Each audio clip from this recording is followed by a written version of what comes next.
Sunday. Hope you're enjoying your day. It's been on and off raining here in Louisiana, just on and off. We've been cleaning up our house. We're getting it ready to have one of our children. She's flying the coop.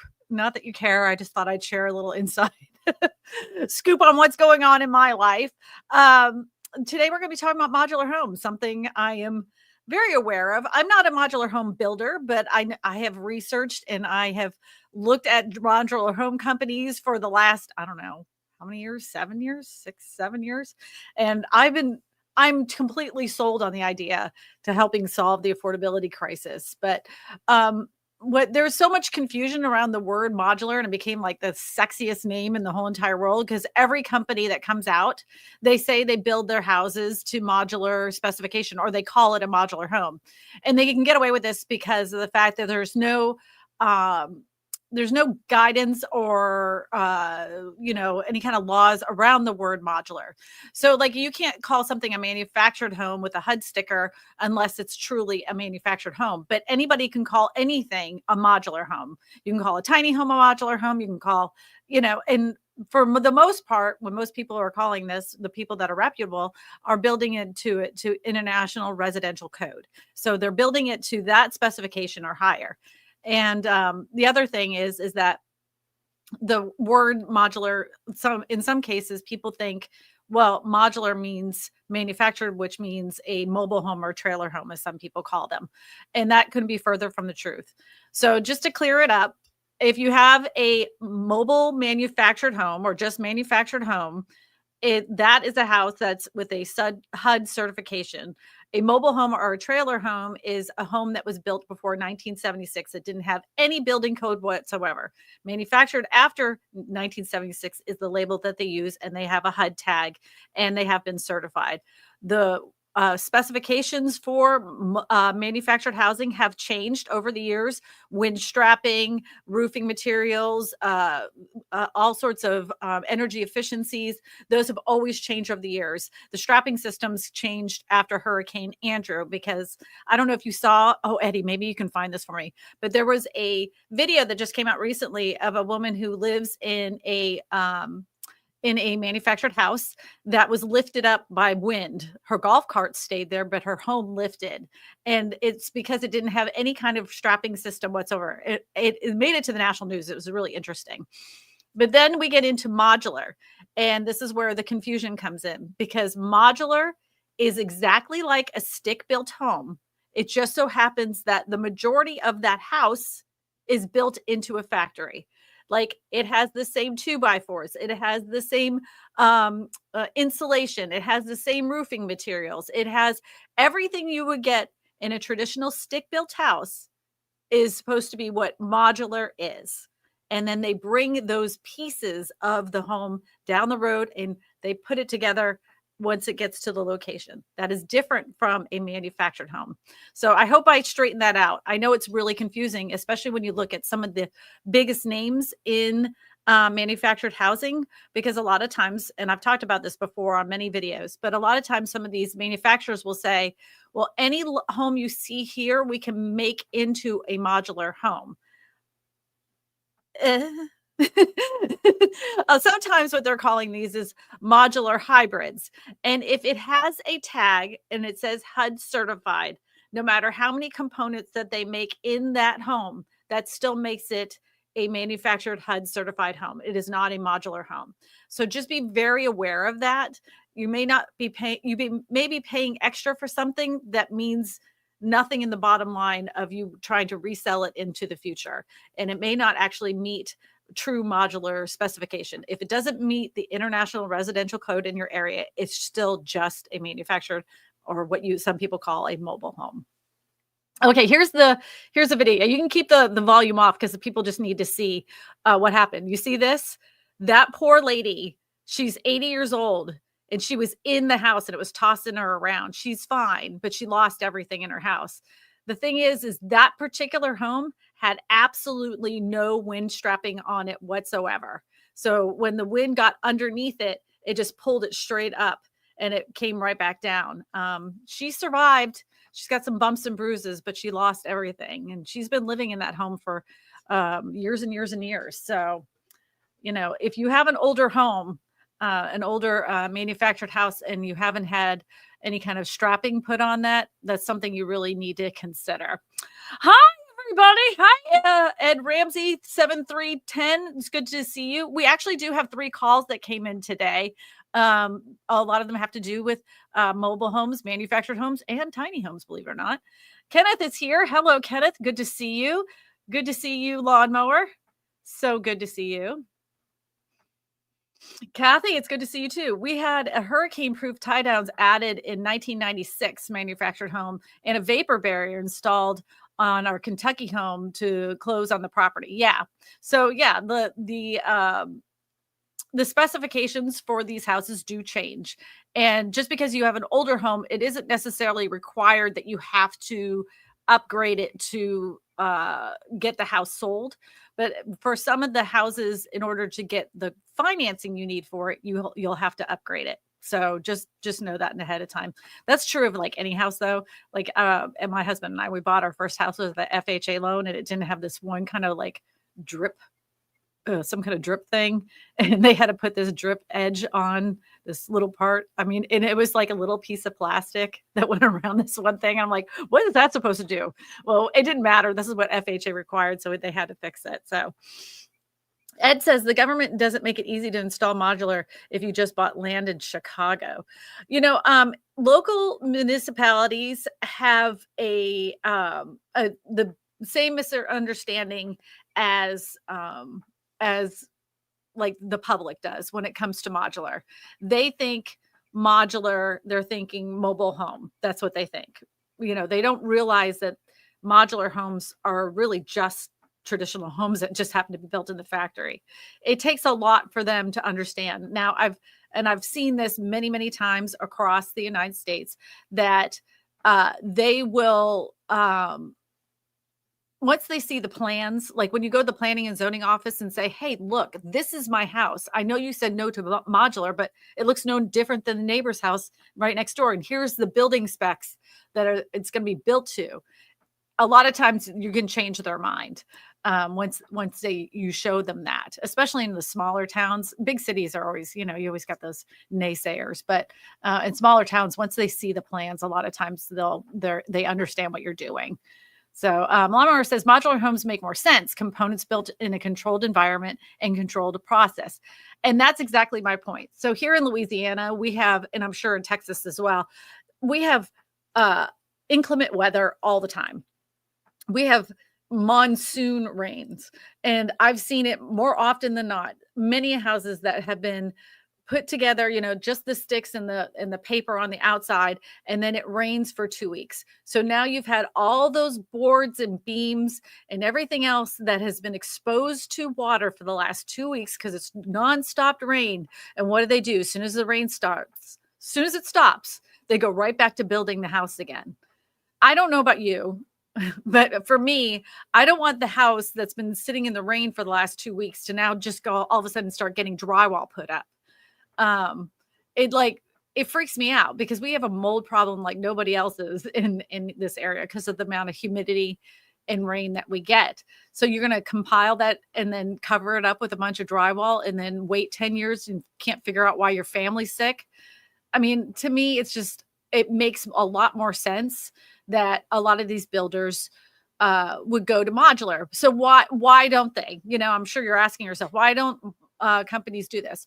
Well, first off, you have to find a big enough location to start building these houses in. Secondly of all, builders are very slow to change.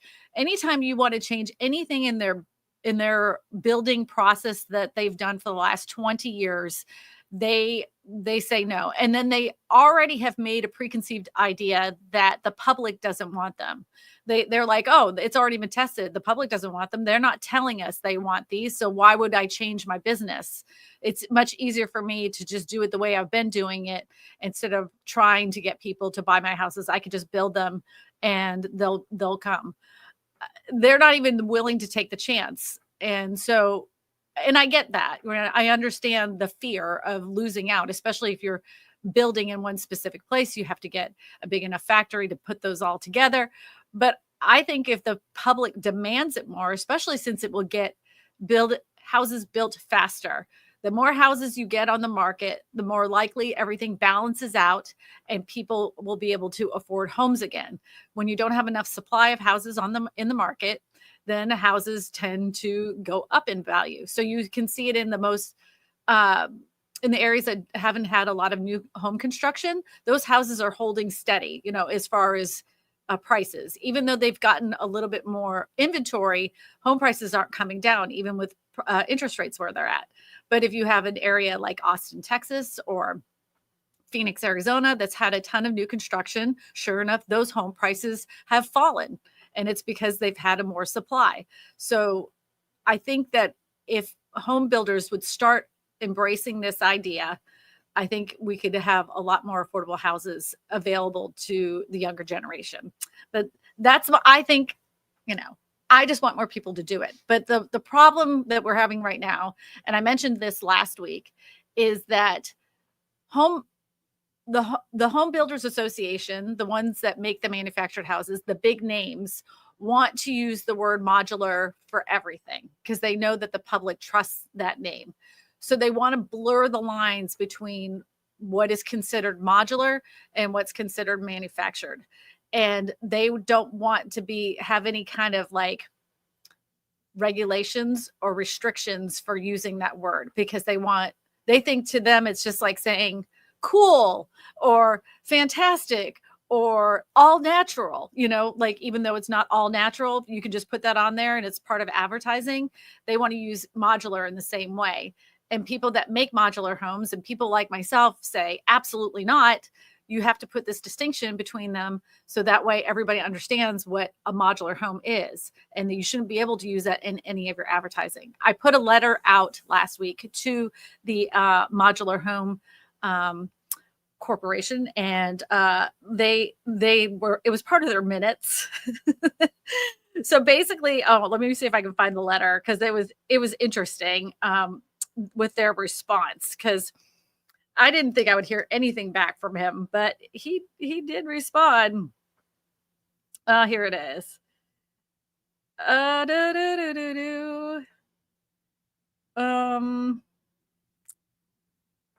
was the date last week? Maybe I'm in the wrong email. I'm probably in the wrong email, but he basically said he'll take my concerns, he'll read my letter, but he didn't say anything else. He's like, yeah, I hear your concerns. Thanks. I'll read it at the letter at our board. I don't know what the outcome of that was, but hopefully they will allow for that to happen. King in the City the First says, should the federal land be used for affordable homes? The government just rejected the idea. I'm not a fan. I've never been a fan of using federal lands that are like public lands. Like the whole idea of using like something like the Grand Canyon to put condominiums in is actually quite nauseating. But that being said, there is tons of federal land that isn't used for national parks. There's the federal government owns pieces and chunks of dirt almost in every single city. And if they want to release that for new home construction, I say have at it. There has to be a happy medium. You can't give up all federal lands, especially, protected lands. I think it's a recipe for disaster. I mean, we've seen what corporations do to land and how they pollute our waters and how that pollution seeps into the groundwater and it affects generation after generation after generation. We see what happens there. But on the opposite side of that, there is plenty of land that's just sitting there that can be used, that is not used for any kind of national park, that I have no problem with them using. And I think somebody also mentioned like old military bases and things like that. Correct. That kind of thing. I don't have a problem with that. But there has to be a happy medium. It can't be a pendulum swing this way. And, all of a sudden, the Grand Tetons have condominiums there. And then, but But then when you have this old army base that's been sitting there vacant for the last 10, 20 years, I mean, what are they doing with it other than, having a barbed wire fence around it? You might as well tear it down and build a neighborhood. You see what I'm saying? I mean, but whenever you try to be logical about these things, and there's no logic in the federal government, that's for sure. Charlton Zimmerman, hello, friend. Question, comrade. Wouldn't only one design, a modular design, lower the cost? Didn't the Soviet Union do this type of thing in the houses in the 50s and 60s? So I think it's in New Jersey. I think it's called Levitt. Anyways, it was right after World War II. And it isn't just one floor plan. There were like 3 different floor plans, and they did modular construction. That neighborhood's still standing today. They also did one in California. I can't remember the name of that neighborhood as well. And those homes are still standing today. They built them so fast. They were like, in a month, they could put 1,000 houses up. And you got a choice of like a 2-bedroom, 1-bath, or 3-bedroom, 2-bath. And then in order to make them look different, they would like flip the elevation around, but it was all basically the same slab that they were throwing on the ground. So one company would come in and just keep pouring slabs all the way down. And then they were building these houses on the assembly line, and there were only 3 different floor plans. Then they would just turn them around in different directions. So they just keep building them one by one by one. And they got them done quick. And they allowed for people to use the GI Bill to get into these neighborhoods. Now, they had all sorts of different problems after that. I mean, they did bad lending practices. That wasn't the problem. Wasn't the houses. It was the people that were running that program. It's very possible to do today. Very, very possible. Red tape and people that don't want it to happen make it impossible.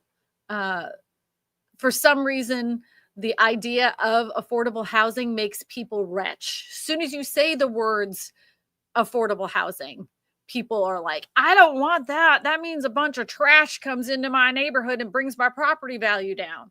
That's what you hear. And it's been proven that's not the case. And if you allow people to have an affordable place to live, all it does is uplift the community. But so I'll leave it at that. What Charlton's talking about, in the 50s and 60s, Soviet Union did do this. It was one design. It was usually about 5 floors, and a family had a flat. That was the design. That was the modular design, different than what ours was in after World War II. Okay, I get what you're saying. Yeah, I'm sure they did. I didn't know about them. I don't study the Soviet Union too much. That wasn't something I looked up as far as like modular construction. Yeah, and all of them looked the same. All the buildings looked exactly the same down the road. It's just each family had a flat. Yeah, look up Levittown in New Jersey, Eddie. Show them those houses. Now they're just little box houses. I don't even think they had a garage. They're just little. But I mean, I can tell you right now, my daughter's Gen Z, and she'd be totally thrilled with that. Like she has to park outside now of an apartment complex. So not having a garage isn't going to be the deal killer for her. But if she could find a house that she owned that belonged to her, she'd do it in a heartbeat. She'd do it in a heartbeat. If you have any questions, just go ahead and put them in the chat. I will gladly answer them. If not, Eddie, if you can put up the first call, that'd be spamtastic. All right. What do you know about regulations for interlocking manufactured stone homes? Is it available in the U.S.? I honestly have never heard of interlocking manufactured stone homes. Are you talking about the houses that look like cinder blocks that are locked together like Legos? Is that what you're talking about? We have a lot of different concepts here in the United States when it comes to different types of solutions to the affordability crisis. I've seen interlocking wood houses that connect together like Legos. I've seen cinder blocks that lock together like Legos. I've seen foam houses that lock together like Legos. There's been all sorts of different things. No, I have not seen this. Enhancing your with modern interlocking stone designs. Is it just for floors though, Eddie? Yeah, this is for driveways, sweetie. This is like patios, driveways. Yeah, this is not a house. Yeah, we don't have that concept here. It's the I have only never thing that pulled up. Sorry. Yeah. Yeah, it's not here in the United I haven't seen it. I'm not saying that's not possible. I have not yet seen that. When I'm I go to like modular home conferences and trade shows and stuff like that just to see what's out there, and I have not seen that concept other than the cinder blocks that lock together. I liked your video trying to buy an Amazon house. I was looking at those too. Okay, let's talk about this. Because if you look in the Amazon listings, right, they even use the word modular, like modular tiny homes. And all they're saying is that it is a piece that you have to put together. So that individual piece is a modular, but it's not built to modular specifications, which I knew when I went into buying a Amazon tiny house. Now, even a little over a year ago, you could easily buy a tiny home on Amazon. It didn't make it difficult. If you guys haven't seen that video, I'll give you a little heads up. There is numerous listings on Amazon that are fraudulent. And what I mean fraudulent is that they're using computer renderings of a house, or they're actually using a picture of a real house. And when you go to order that house on Amazon, it will sit on your cart and it will sit on your credit card for a period of time. And then the company or the manufacturer that has that listing starts messaging you. And they say, hey, we saw that you ordered this. We need you to cancel your order. They want you to cancel your order. And you come over to our website on WhatsApp so we can talk over the specifications of what you need. They want to know everything on a third party site. So the communications start with one person, they send you off to another person, then they send you off to another person. By the time everything's said and done, they want you to give your credit card information, your address, your shipping, all of that through them. And then they do not want you to use Amazon at all. And when I was dealing with these people, I'd say, hey, look, I want to protect my purchase. I'm ordering this through Amazon. I will tell you everything I need. You tell me what I need to do to adjust it on Amazon, but I'm not going to, give you my credit card information. I ordered it on Amazon because I wanted to buy it through Amazon. And in some cases, the communication stopped altogether. In other cases, they were trying to convince me. They were like, oh, it's going to cost you thousands of dollars more if you order it through Amazon. And I'm like, I'm fine with that. I'm fine with the fact that I know my purchase is going to be protected through my credit card by using it through Amazon instead of some third-party company that I do not know. Another company tried to get me to use Alibaba instead of Amazon. And all that being said, after 4 orders, they've canceled every single one of them because they didn't want me to use Amazon. And it's because it's a scam. The whole thing is, once you put in that credit card information, they will never give you your money back because, first it's going to take days and days and days because it's coming from a foreign country. So it's already going to go through a cycle of your credit card payment, right? It's going to go through that whole cycle. So you have the 30 days and then it shows up on your credit card statement and then you pay, right? And then you're still waiting on the house and who knows what the runaround's going to be, right? Oh, it's going to be 2 more weeks. Oh, we had a delay in shipping. Oh, they're going to, and then sure enough, in my brain, this is what I'm thinking, 90 days in, you're out the $10,000 or $11,000 or $15,000 for this house. And if it shows up, who's to say if it is damaged, has any issues, or if it's a wrong house? Who are you going to call? Who's going to come out and, fix the problem? What are you going to do when things go wrong? There's no one you can call. There's nothing you can do about it. And it's sitting on your credit card. If it doesn't show up at all, what is the credit card company going to do? And if it is a scam, at this point, they've probably changed the number and you're never going to see that money ever again. And I refuse to use a outside of Amazon company to purchase a tiny home. The whole idea for me for the original video concept was I was going to buy a home on Amazon I found the location and I wanted to see if it's a viable place for a young person or an older person or someone that was looking for a home to put behind their house to live in temporarily. It wasn't supposed to be a long-term living use type of situation, but is it solid enough to make it viable enough for a short period of time while somebody was getting on their feet, basically? Kind of think of it like the old FEMA houses kind of idea. The second thing is I was going to make sure that this house was brought up to code. So my next video after that was, obviously this is the house. We're going to go ahead and bring it up to the code for the area. So that way, whoever we give it to would get this house and it would be sufficient for the area that they lived. And then after that, I was going to, put some solar panels on it because it wouldn't take that much to put solar panels on this tiny house. And that way they would have like almost a completely energy efficient house with a very low energy bill because of the solar panels on it. That was the whole idea. I had a whole idea for a series, but to this day, I still don't have a house. I don't know why Amazon allows for those specific vendors to do this. But what was really interesting is that when I called and complained about it, they put in a review for that specific house that I was complaining about, and the vendor that had it on there. In those reviews, they were like, people were saying, I never got the house. I never heard from the manufacturer. I ordered this 3 times. Where's my house? Like they were all saying that specific listing disappeared. Like 3 days later, it was completely gone. And then it showed up as another manufacturer, the same exact listing, same exact words, same exact WhatsApp number, by the way. But all the reviews that were there that were talking about the fact that you never got the house disappeared. So all they're doing is buying sponsored ad space.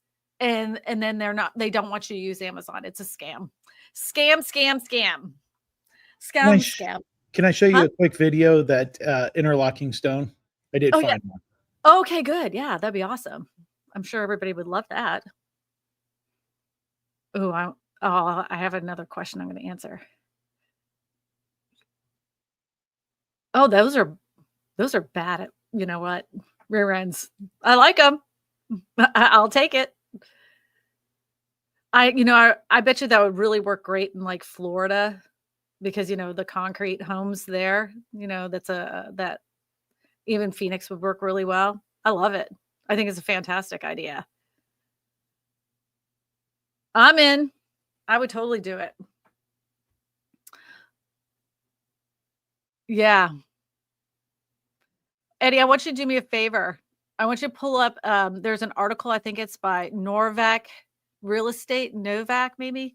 And it was about Elon Musk's $10,000 tiny homes.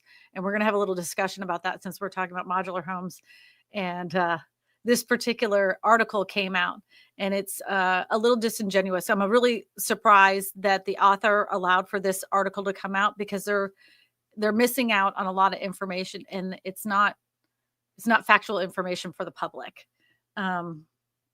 It's Elon Musk's $10,000 tiny homes, and the articles by, I think it's Novak, Novack real estate. Maybe I'll need to look it up. By the way, I think one of those stones would hurt if they fell. Well, it looks like they have a lot of people on. And I do have it, by the way. I have the article. Okay, go ahead and pull that up because we need to talk about this. I've seen these videos and articles pop up all over YouTube and on blog posts and everything. And the truth of the matter is Elon Musk is not selling $10,000 houses. The whole thing is totally whacked.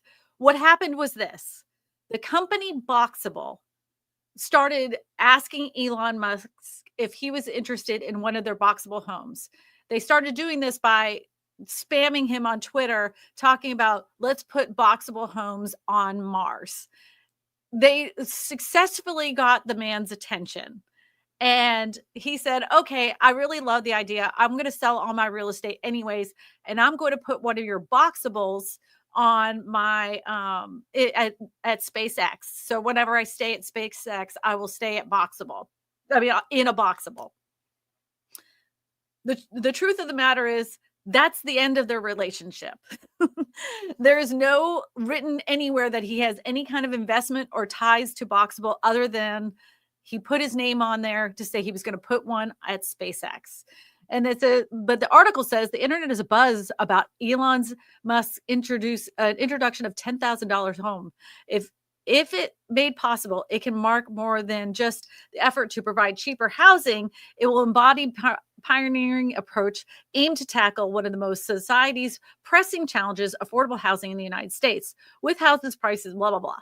Okay, can Elon Musk actually offer $10,000 affordable homes? Absolutely not. Keep scrolling down. Elon Musk is best known for his revolutionary ideas in technology, transportation, and space. With ventures such as Tesla, SpaceX has changed the ways that we understand electric vehicles, rocket travel, but now he's bringing innovations and vision through housing with a partnership with Boxabl. There is no documentation anywhere on the internet that he has a specific relationship with Boxabl to build $10,000 houses. You know, if you look on YouTube, if you look on in these articles, you believe that, but I can't find nothing that is written anywhere that certifies this man works and is working with Boxabl to make $10,000 houses. The Boxabl Casita is a forefront of Musk's housing dream, designed to be quick and easy to assemble. These compact homes are constructed from sturdy materials conforming to high efficiency standards to ensure durability and longevity. That being said, a Boxabl is making houses like that, but it has nothing to do with Elon Musk. I'm going to throw that out there. According to Boxabl, the price point of the Casita starts at $60,000, which stands a stark contrast to the conventional housing market soaring prices, which often is exceed $300,000. So we'll stop right there. $60,000 for their Casita. I think it's actually close to 65, almost 70,000. It's a tiny home. It's a like a 400 square foot box house that folds together. This is a far cry from $10,000. Now they are doing, they have a sample that's out there of a $10,000 house, but it's like very, very tiny. And it's not a modular home. It's a manufactured house. No, actually, I think it's a PMRV. It's built to RV specifications. So in addition, the Casita itself, there are various project costs associated with installation. The total cost of a project can vary on a number of factors, including your state jurisdiction, site preparation, and complexity of the installation. This commitment to affordable serves as a loud message. Home ownership shouldn't be exclusively a privilege, but reachable goal for many. Okay, so let's just dial this back a little bit. If you were to buy a $60,000 manufactured house, a HUD certified manufactured house, you would get double the space for the amount of money that you put in there. The prep of the land would be no different. So you now bought yourself a 300 square foot tiny house. You're still going to have to put in the well. You're still going to have to put in the installation of electricity. You're going to have to get cable out there. Your $60,000 house, 300 square foot little tiny home is now going to have to be, let's just say, almost $110,000. You could have done the same thing and had twice the square footage with having a mobile manufactured home. I'm saying mobile because that's what people think in their brain. I know it's a manufactured home. It was built after 1976. Me personally, I want more space, and I don't want to live in a 300 square foot house. But for some people, the stigma of living in a manufactured house is too much, and they would rather live in a smaller space so they can say it's not a mobile home or it's not a manufactured house. I would hope that kids would think a little bit bigger than that. I know it looks cool, but after, a year of living in a very tiny, tiny space, it could drive you crazy. And then you would have a lot more storage if you were to look at mobile manufactured housing. Just saying. I have yet to see anybody have those Boxables in their backyard either. I know lots of people have been on the waiting list for a very long time waiting for it. So Colorado here, federal lands will be purchased by developers, sadly. We are trying to place as much as into conservation easements to protect them as much as possible. And I agree with that. I really do. Like in Florida, my friend, she lives right behind a reserve. And I can't imagine that area because it's absolutely stunning. And they have it's called Wekiva Springs. And I can't imagine them putting all around the springs a bunch of houses. The developers would love it because it's absolutely stunning and beautiful. And all you see nothing but fresh water coming through these springs all the time with manatees and stuff. And then you can see the Florida black bears in there and everything. But I mean, I would not want to disrupt that nature's balance. I mean, Florida had crept in it as much as they could when they could back in the day. And I think we've done enough. Like, let it go. Don't do it. Little House Life says, I own a modular home, a little one. It's very budget friendly. Yeah. And I bet you have a really good insulation and your electricity bills are pretty good too. I know people that have, let's say, a 2,000 square foot modular home, and then you could have a 2,000 square foot home right next to it. The people that live in the modular homes have a better electricity bills than the people that live in the traditional stick built house. And I attribute that to the fact that they seal those houses so well in modular. I told Eddie, like, if we ever build again, there's no way I would go with any other product but a modular home. I'm a big giant fan of them. I've seen how they're done. And if you get the right company to work with you, you'll see. I mean, they're fantastic. Golden Eagle says, are you planning to go to these Amazon modular home manufacturers businesses? They're in China. I mean, I have a passport. I don't know if I'd be able to get there. One of the manufacturers, I mean, I looked up and it is a reputable manufacturer, but it doesn't mean the person that I'm talking to actually works for that specific factory. They were almost going out of their way to kind of prove they worked for that company. It was almost overkill. So to me, it almost seemed like you're going too far, you know? I don't know, when your tummy says something doesn't feel right, then it doesn't feel right. So something felt amiss. And I did not go any further with those transactions, mostly because I don't want to leave my credit card information floating across the internet like that. It's not smart. It's just not smart. Jorge says, question, was looking to buy a new manufactured home in Southern Texas. Is it a given that there are wind and temperature ratings for the area you're buying in? Yes. So if you look on the map, if you look on the wind zone map that is sent out by HUD itself, you can't buy like a wind zone 1 if you happen to live in wind zone 3. They can only sell you the type of home that's required for the area that you're putting the house in. That's another thing too, is like if you try to move a house that's in wind zone 3 to wind zone 1, you're going to have a real problem, especially if you have a mortgage on it, because they're not going to allow you to do that.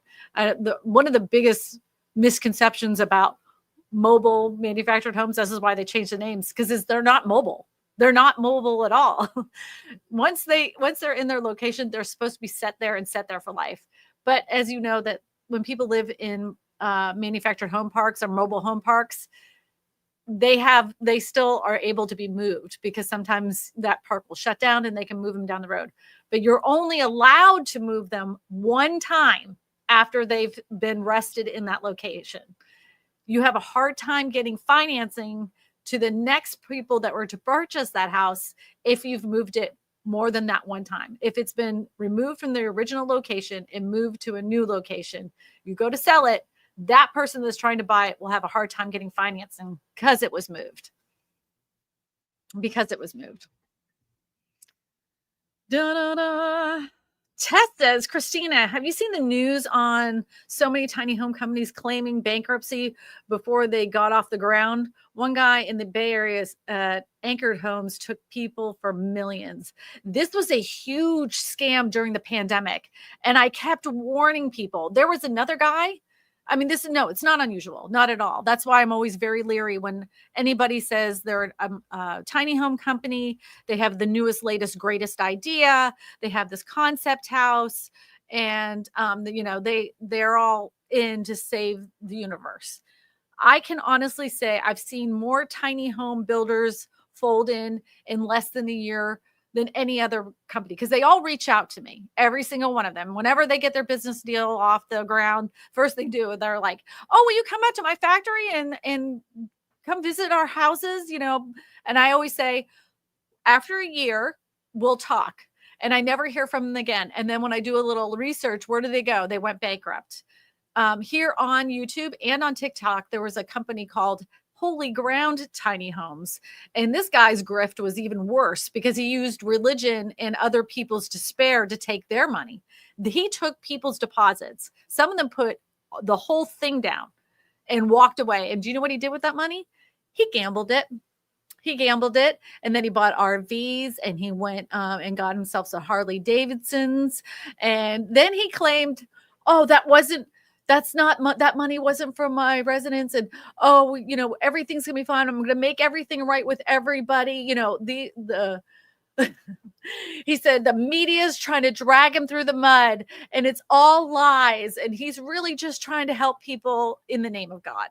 Well, come to find out, he stole over $3 million, and he's in jail the last time I saw.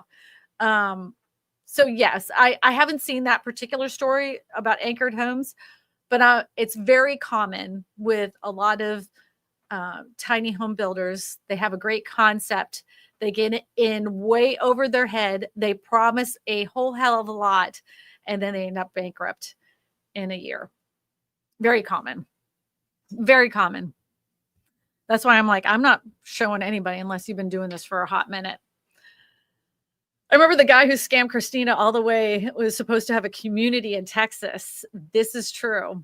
So this is how another time I got scammed. During the beginning of the pandemic, I had a builder who claimed that he had a tiny home off-grid community that he was building out in Spur, Texas. And his community was outside of Spur, Texas. The appeal was that he was building these houses to be completely off the grid. And he was building them supposedly outside of Spur, so that way he could even use composting toilets. So they would be completely self-sufficient tiny homes that people could live off the grid. I was like stoked about it. But again, you know how I am. I'm going to wait a year. This guy kept calling me, like, this is going to take off. I'm so excited. Like, I've got all this thing. And he really convinced me because he kept calling me and talking to me. He was a little different, but all builders are a little different. They're all a little off kilter. So I drove over 12 hours into the middle of Nowhereville, Texas. And we get to the hotel, and I'm like, okay. The guy comes in that day. He's like, oh, we're gonna have a whole day planned out of looking at Spur, and then we'll go to the community. And I'm like, well, you know what? People really just want to see the houses. The whole day drags out. So many weird things happen throughout this day. I won't even get into it. It was just so bizarre.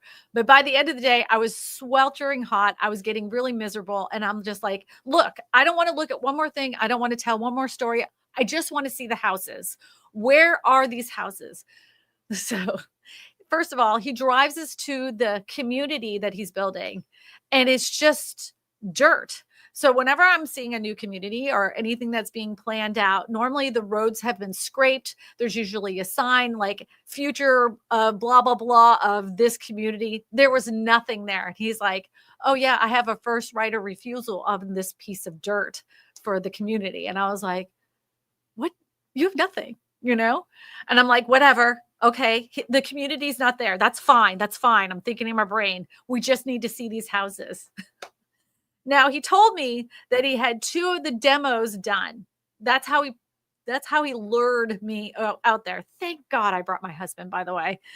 And we pull up, and I'm telling you, here's this, I won't even call it a tiny house because it had nothing on it except for the outside was painted. And it was very cute. It was very pastel on the outside, but it's no bigger than what a single bed would be.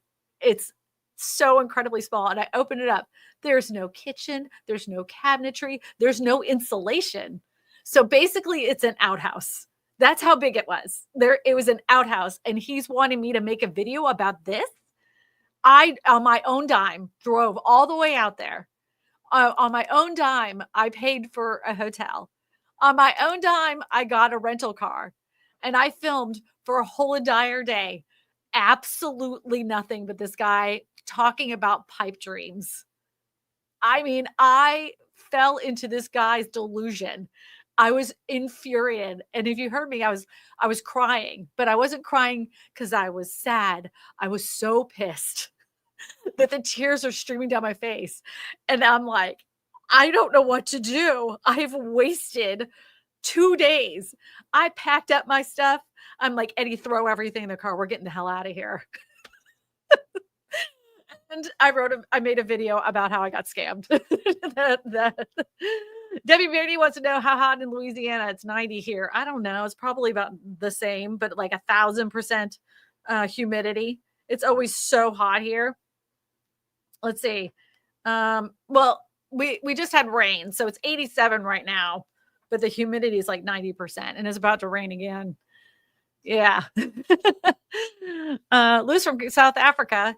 There is an Arizona-based company that builds houses made of ESP foam. I believe it's worth looking into. Regards. Thank you for an informative program. Oh, thank you, Louis. I appreciate you. I'll look into it. Do you know the name of the company itself? I'd love to look into that. There's always so many really interesting concepts. I know another interesting concept that people love to talk about is 3D printing houses. And I love the idea of a 3D printed house. I think it's really cool. The problem is that I can't see the public jumping on board. They've tried this in New Jersey. They've sold a couple. They're hard to insure for some reason, mostly because the insurance companies don't know what they are.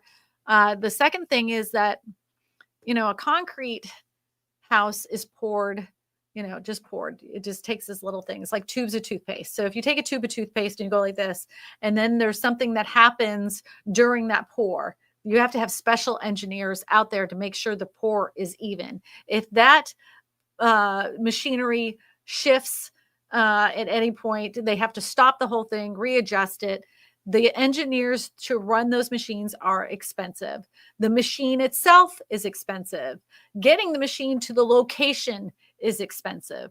The only way that 3D printing housing works in my brain to make it affordable is if you're building a whole entire neighborhood of these 3D printed houses. But I want people to consider this, that when you're pouring these houses, they make a specific type of wall texture on the outside and the inside of the house. Now, the wiring and plumbing is in between this poured concrete wall. If you have an issue, issues happen with your plumbing or your wiring throughout the years you live in this house, you're going to have to cut into that concrete. How are you going to make that look the same as the rest afterwards? You can't make it look the same because you have these, perfectly poured lines that go all the way up. And now you don't. And as well as I do, every time you mix concrete, no matter if you were to calculate it absolutely perfect, the coloring is off, the texture is different. It never looks the same. And so then over the years, you're going to have all these random different looking concrete spots in your house. I mean, for some people, that's not going to bother them. For me, it would irritate the hell out of me. Like, I can't do it. I'm one of those people that needs perfectly even carpet lines when I vacuum. So Christina needed a hug after that scam experience. I had a breakdown. I had a mental breakdown after leaving Texas. And I apologized to Eddie so many times. I'm like, I'm so sorry I dragged you out here. He's like, I was just glad I was there. I'm like, yeah. And you know what the funniest part was? This is the icing on the cake. He was like, everything's going to be here in 2 weeks. I'm going to fly you back out here and you can film all the houses. I'm like, fly me back out here? He's like, I have my own plane.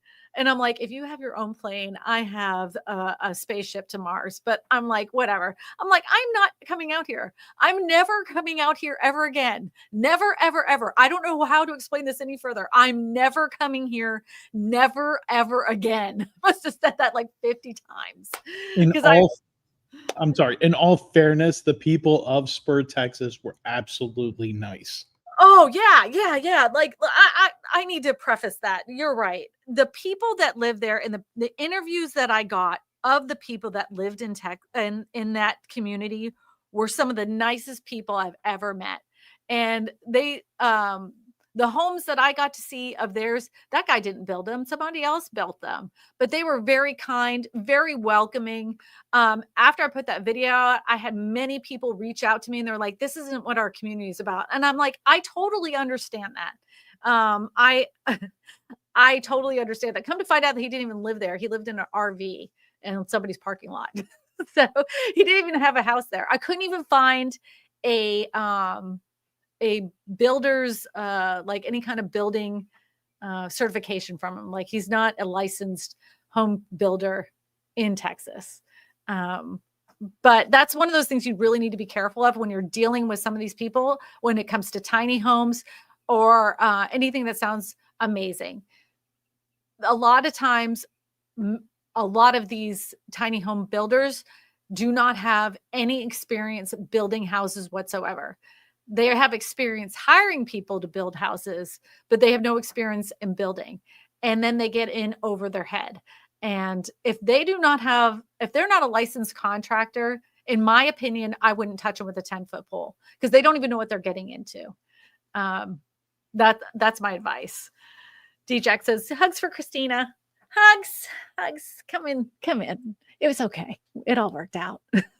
It made for a really fun video. I don't even think the video did that great, but oh my God, I was so mad. We're going to get through a few of these questions because we've got quite a few. Okay, go ahead.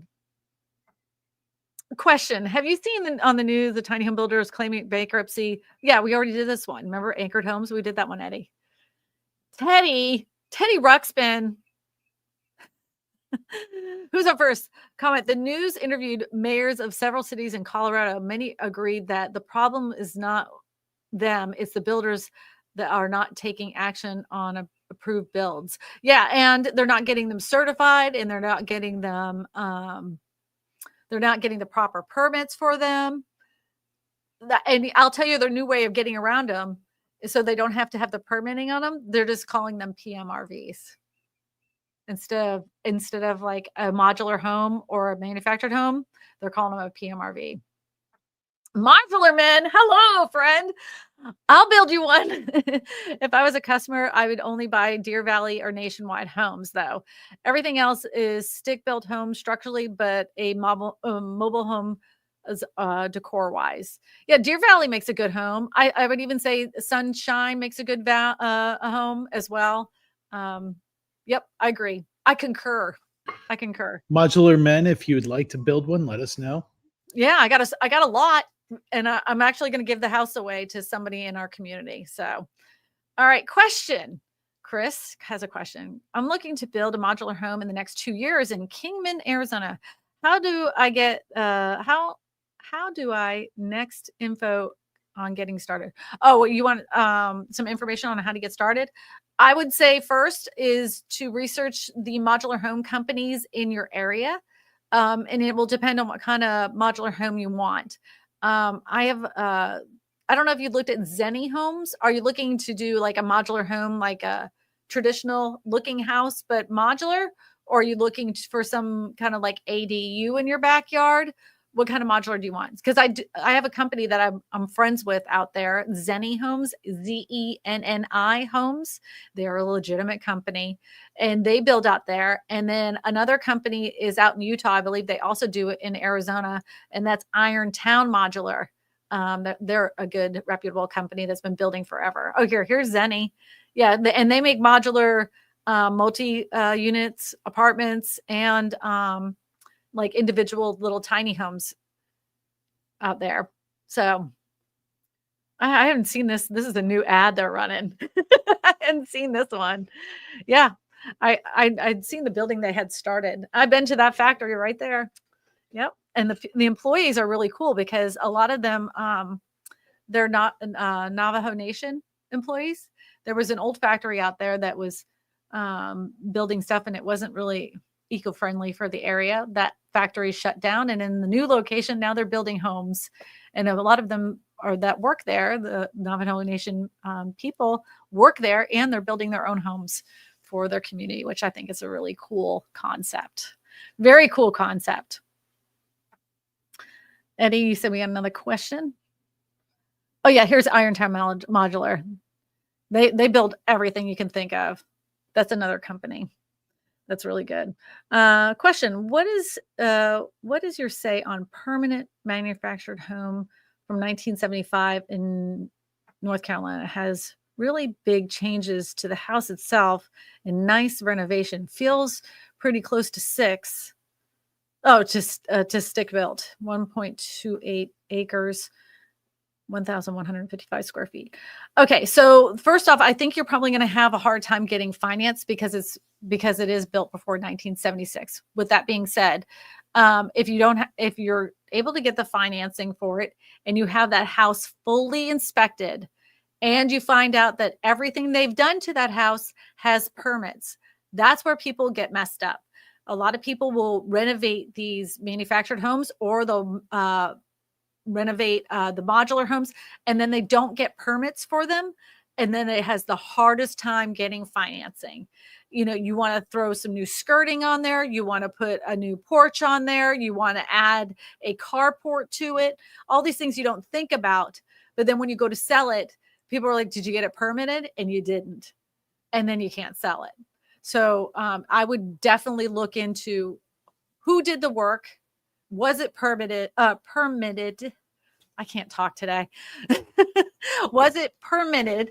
And if it, will it pass inspection?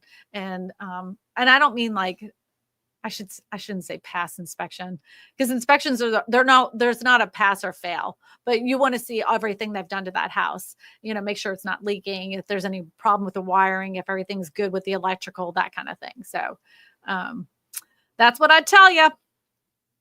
Timmy says, Christina, why don't you make your own tiny home company? Then if there's such a big problem in the industry, what is the solution if you know? I would love to make my own tiny home company. It's funny that you say this, because it was how many weeks ago was I in Utah? Probably about 4 to 6 weeks ago. And Yes. I'm actually talking to some investors. I am not a home builder by any means of the imagination. So in order to I could raise the capital to do it, but I need to have the right people behind me that could build these houses. And if I'm going to put my freaking name on it, I want to be there every step of the way. I may not be a home builder, but I know exactly what needs to be done to make a good quality house, period. And it has to make sense financially for the people that are investing, but it also has to make financial sense for the people that are buying. So I need it to be at a price point that I feel comfortable with, that I feel like my audience would feel comfortable with, but also the investors that are going to be putting the capital up feel comfortable with making in the end. It's there. The idea is there. That doesn't mean that it's going to happen overnight. None of these things take, the idea is there. I'll just leave it at that. So the biggest problem in the industry, though, is that tiny homes became an explosive, very appealing thing to the younger generation. But it also became an explosive, appealing thing to scam artists that knew this was a certain way when people are in a desperate financial situation that they could take money and run to the hills. And a lot of these people get in over their heads. I think for some, not all, but I think for some, they genuinely want to help people. Then the money starts rolling in and they're like, oh, this is going to last forever. But just like anything that goes viral, nothing lasts forever. Never. And then all of a sudden they're like, where are the orders? How come we're not having more money come in? And they spent too much and they've put out too little product. They don't realize how much things end up costing to run a factory, for your labor costs, material costs. Especially during the pandemic, material costs went up crazy, and they had massive delays because you would think that the shipment was supposed to be coming in on the first. Now it's delayed another 6 weeks. So they couldn't build them fast enough for the amount of demand that they had. And then they got in over their heads and they had to go bankrupt. But for some other people, they're just looking at it as a way to cash in because people are sick. If we know, I used to not think that there were so many bad people in the world. And now I realize there really is a good portion of people that just suck, Tess says, I hope Boxabl doesn't end up going under. Those poor people on the waiting list. I think somebody will end up buying it before they ever, they keep building factories. I don't think that they are trying to mislead people in the fact of building these houses. They genuinely are building them. I just don't think they can build them as quickly as the orders have come out. I think they're on their second or third factory now. They're in the same location they've been this whole entire time. Many, many big investors have invested in them. I would be shocked to think that they are purposely trying to dissuade or fake people out. I know that they have filled some government contracts. I've not, the only one I've seen was like some investor had bought one and put it in his park for like an Airbnb. I haven't seen it in anybody's backyard. I just think people are getting frustrated with it. Yeah, I agree. They keep asking for money. It's either personally me, sell it, or start building for individuals. And even on their site, it says 50 or more units will take priority over everybody. So whoever comes in, if you're going to buy 50 houses, even though you've been waiting for the last 7 years, they're going to take those 50 houses over the guy who's been waiting 7 years? Well, think about the person who put it in, 7 years ago when you went to the factory? Yeah. Those people have still waited. And those with contracts of 50 or more units. That's what I just said. Yeah, we'll get it before. Yes, I'm sorry. Thank you. Mansplaining that to me. All right, let's get into the next call. I'm sorry. Yeah, it makes me feel better. All right, let's go to the next call because we haven't gotten to those calls yet, Eddie. Eduardo. My name's Jim. I was JZ5150, Johnson City, Tennessee. I was wondering about the frame options. Doesn't have to be a particular company or what, but whether or not it actually would become a IRC code, to code wise, and basically become a attached to the land versus a chattel kind of manufacturing. Thank you much. I'm not sure if I understand the question. Are you saying like if you were to buy a kit home and you brought it up to International Building Code, if it's attached to land, it becomes real property and you can get a 30-year fixed rate mortgage? If that's the question, then yes. If you can bring it up to code, you have an inspector come out there, and then you have that verified with the lender that it is up to code, then you can get a 30-year fixed rate mortgage. Is that how you understood the question, Eddie? Yes, but I also am more impressed by the fact he knew his YouTube name. That's awesome. Yeah. So yeah, as long as it's affixed to land and it's brought up to code and your mortgage lender has had it certified, you should be able to get a 30-year fixed rate mortgage. And we got one more call, Eddie. Give me 1 second. I'm going to put a question up real quick. Sure. Where can you go see modular homes under 1,000 square feet in Pasco, Zephyr Hills, Florida? I just keep finding manufactured home builders. I'm not too familiar with any kind of modular home companies in Florida. I was working with a guy who was building manufactured homes, modular homes, and he was building it in a whole neighborhood. And the lender ended up being a scam artist. So he had to stop. Isn't that crazy?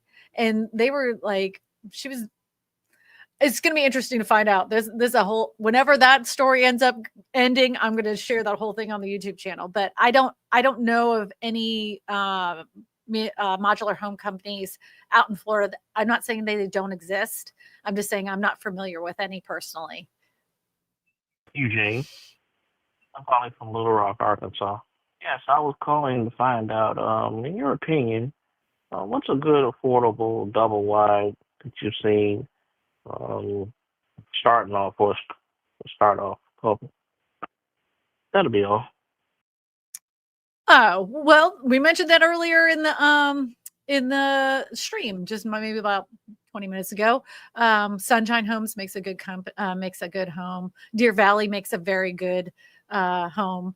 And I forgot the other company that he mentioned, but there are some very good manufactured home companies out there. You just got to keep your eyes peeled. And I will tell you that Reddit has the best reviews when it comes to some of these specific types of manufactured housing. You can listen and hear from the horse's mouth that actually have them on their property. So if you guys want to leave a message for next week's show, you can always call 888-255-0197.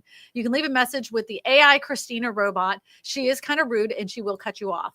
So make sure you listen to her. Hey, Eddie, I think we missed phone call 1. It was about a cabin. Anyways, Modular Man said only in Southeast North Carolina and Horry County, South Carolina. Send me an email if I can help you, though. I'm a fully licensed GC in North Carolina and South Carolina. I love what I do, and I believe modulars are the future. I concur, friend. We should have a little chat on the phone. We should have a little talky. Hi, this is Florida Evans. I'm calling from Michigan.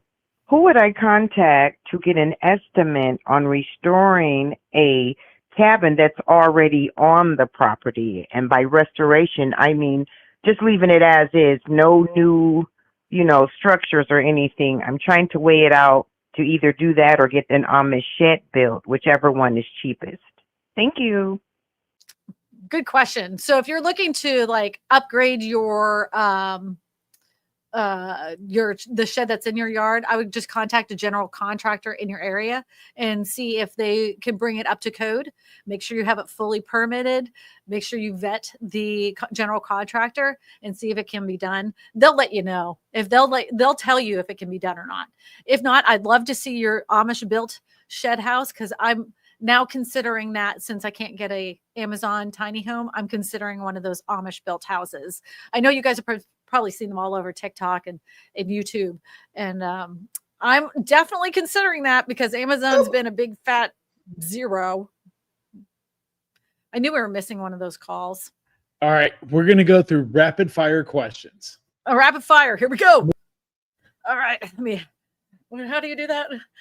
How do you have a list of modular homes you recommend for each state in the U.S.? I do not have a list of each state. What I do have is a bunch of videos that tell you how to vet modular home companies to find out if you are going to get a good one. One of my top performing videos is about modular homes. Go ahead and look out there, and it will explain to you how to find the right one. Question from Ohio. Do you ever talk about structural insulated panels? Yes. Very interested in modular process and doing my homework. Great channel. Very helpful. Thanks. Yes, I love SIPS construction.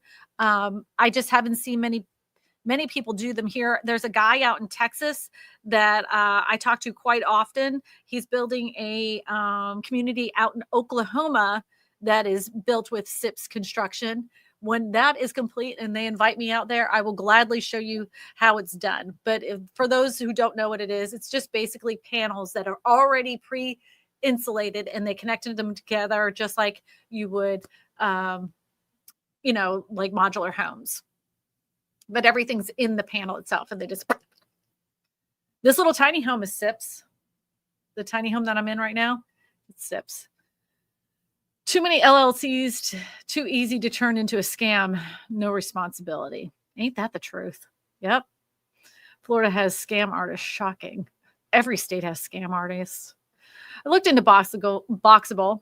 I live in LV. Boxabl builds for investors. In my opinion, they mislead people. I went to another route. Thank you, Christina. I'm building a tiny home watching your videos. Fantastic, Tinkerbell. I'm glad you're here. Thank you so much for being a part of the channel. All right. Last call for the poll. Last call for poll. Yep. Go ahead, Debbie, pull it up. All right. So does Eric live in a Boxabl? There's somebody says, I live in one now. Do you live in a one of the Amish cabins or a Boxabl? I'm interested.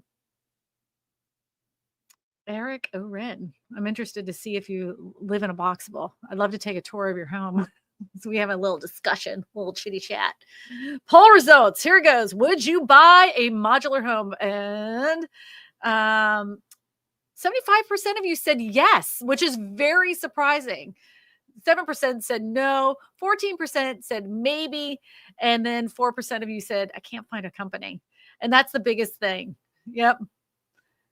I could do a pole dance. Proud Liberal 24, you're going to do a pole dance? Maybe I should get into pole dancing. What do you think? Debbie, thank you so much for your help on the poll. Debbie's amazing. All of our moderators are amazing. If everybody could thank the moderators, Lawnmower and Debbie, they come here every week where they get a perfect, they get a zero respect and they get a lot of abuse from people, and all they do is keep the chat clean. And I appreciate them. They're always very helpful to the group. They are so awesome. They help me make my job easier. Thank you. They do. And I appreciate every single one of you guys. I really do. And I think the over 200 of you today that spent the last hour so we could talk about modular homes. If there's anything you want to talk about next week, I'd let this last 2 weeks be your decision. And if you want something specific next week and we talk about the live stream, let me know. But, let me just tell you this. My expertise are in affordable housing options, whether that is tiny homes, modular homes, manufactured housing, yurts, anything like that, anything that's off the beaten path of housing. That's my jam.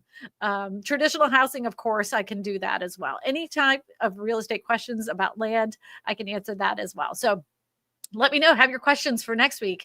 And if you can't make it to the stream and you want to ask a question, you can do it right here by calling 888-255-0197. I'm going to do this in my infomercial voice. That's 888-255-0197 and leave a message for Christina. It's an AI chatbot, by the way. She sounds like me, but she's very snarky, very snarky. So if you want to get a hold of me this week, you can always go to my website, KristinaSmallhorn.com. Go click on one of the pink buttons and fill out the form, and I will get in touch with you at my earliest convenience. If you want to share this with any of your friends because you want to share with them your idea of using modular homes in manufactured construction, you can do this by going to anywhere you listen to podcasts, type in Kristina Smallhorn, Real Estate for Everyone, and share this week's episode tomorrow. Eddie always publishes this on a Monday. If you don't know this, I'm very passionate about people finding the most affordable housing option. And I truly believe that the most controversial statement that I made on this channel that got me a bunch of heat has now turned into my motto, which is I truly believe every single person deserves an affordable home to live in. So with that, I will see you next week. And I can't wait to see you next Sunday. So long, everyone. Happy 4th of July, by the way. Happy 4th of July. I hope you enjoy it. Bye. Yay. Happy 4th of July. Bye.